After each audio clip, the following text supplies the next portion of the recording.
নতুন একটি রেসিপি দেখার জন্য সবাইকে স্বাগত জানাচ্ছি। আজকে আপনাদের সাথে শেয়ার করব সজনে ডাঁটা দিয়ে দুর্দান্ত স্বাদের একটি রেসিপি। আশা করি পুরো ভিডিওটি দেখবেন। আজকের এই রেসিপিটি আপনাদের কাছে অবশ্যই ভালো লাগবে। চলুন দেখে নিই পুরো রেসিপি। এই রান্নাটি করার জন্য আমি এখানে 300 গ্রাম কচি সজনে ডাঁটা নিয়েছি। তারপর প্রথমে এরকম ছোট ছোট করে টুকরো করে নিয়ে আঁশটা ছাড়িয়ে নিব। তো আমি এখানে সবগুলো সজনা এইভাবে আঁশ ছাড়িয়ে নিয়েছি। তারপর ভালো করে ধুয়ে পানি ঝরিয়ে নিয়েছি। এখন চলে যাব মূল রান্নায়। চুলায় একটা প্যান বসিয়ে দিয়েছি। প্যান গরম হয়ে যাওয়ার পর 3 টেবিল চামচ দিয়ে দিলাম রান্নার তেল। তেল গরম হয়ে যাওয়ার পর দিয়ে দিলাম এখানে মাঝারি সাইজের 2টি পেঁয়াজ কুচি, বড় সাইজের 1টি রসুন কুচি দিয়ে দিব।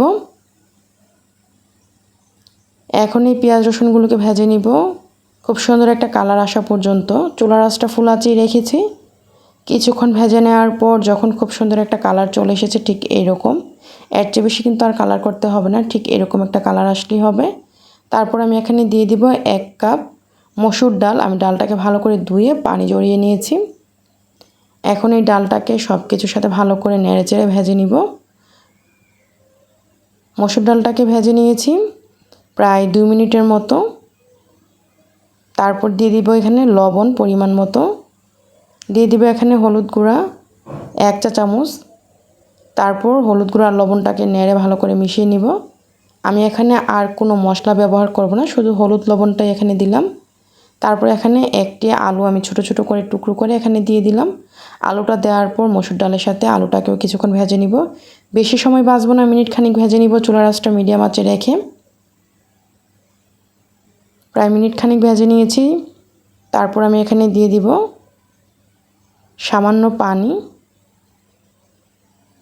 পানি দিয়ে তারপর একটু কষিয়ে নিব।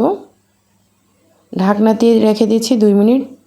2 মিনিট পর আমাদের কষানোটা সুন্দরভাবে হয়ে গিয়েছে। তারপর আমি নেড়েচেড়ে এখানে অ্যাড করে দিব কাঁচামরিচ ফালি। আমি মরিচ গুঁড়ো এখানে দেইনি, তাই এখানে কাঁচামরিচের পরিমাণটা বাড়িয়ে দিলাম। 7-8টি কাঁচামরিচ ফালি দিয়েছি, তবে ঝালের পরিমাণটা আপনাদের পছন্দ মতো দিবেন। তারপর সজনে ডাঁটাগুলো দিয়ে দিলাম। এখন এই সব কিছু একত্রে নেড়েচেড়ে মিশিয়ে নিব। সজনে ডাঁটাগুলো দিয়ে নেড়েচেড়ে মেশানোর পর প্রায় 40 থেকে 50 সেকেন্ড পর আমি এখানে পানি অ্যাড করে দিব। আর কষাতে হবে না বা আর বাছতে হবে না। এই পর্যায়ে আমি 3 কাপ পানি দিয়ে দিলাম। পানি দিয়ে সব কিছু একত্রে ভালো করে নেড়ে মিশিয়ে নিয়ে এখন আমি চুলার আঁচটা ফুল আঁচে করে দিয়ে ঢাকনা দিয়ে ঢেকে রেখে দিচ্ছি ফুটে আসা পর্যন্ত। কিছুক্ষণ পর যখন ফুটে এসেছে ঢাকনাটা তুলে আমি একটু নেড়ে দিব আর চুলার আঁচটা মিডিয়াম আঁচে করে দিব সিদ্ধ হয়ে যাওয়া পর্যন্ত। চুলার আঁচটা মিডিয়াম আঁচে করে দিয়েছি আর ঢাকনা দিয়ে ঢেকে অপেক্ষা করছি। প্রায় 6 থেকে 7 মিনিট পর এই যে দেখুন ডালটা ঠিক এই পর্যায়ে এসেছে।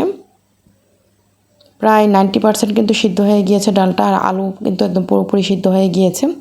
এখন আমি দিয়ে দিব এখানে 4টি দেশি টমেটো ছোট সাইজের। আমি এই টমেটোগুলো ছোট সাইজের তাই 2 ভাগ করে দিয়েছি। তো টমেটোগুলো দেওয়ার পর ঢাকনা দিয়ে ঢেকে রেখে দিচ্ছি পুরো রান্নাটা হয়ে যাওয়া পর্যন্ত।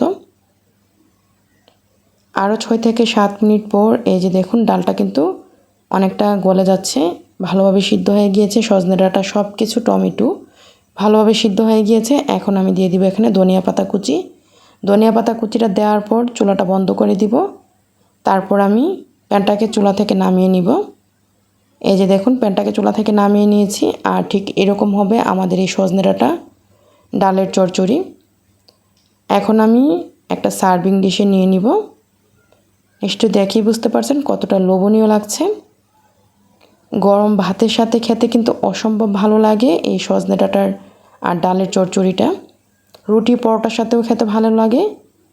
আশা করি আমার আজকের এই সজনে ডাঁটার রেসিপিটি আপনাদের কাছে ভালো লেগেছে। রেসিপিটি যদি ভালো লাগে লাইক কমেন্ট শেয়ার দিয়ে সাথেই থাকবেন। আজকের এই রেসিপিটি দেখার জন্য আপনাদের সবাইকে অসংখ্য ধন্যবাদ। সবাই ভালো থাকবেন, আমার জন্য দোয়া করবেন। আল্লাহ হাফেজ।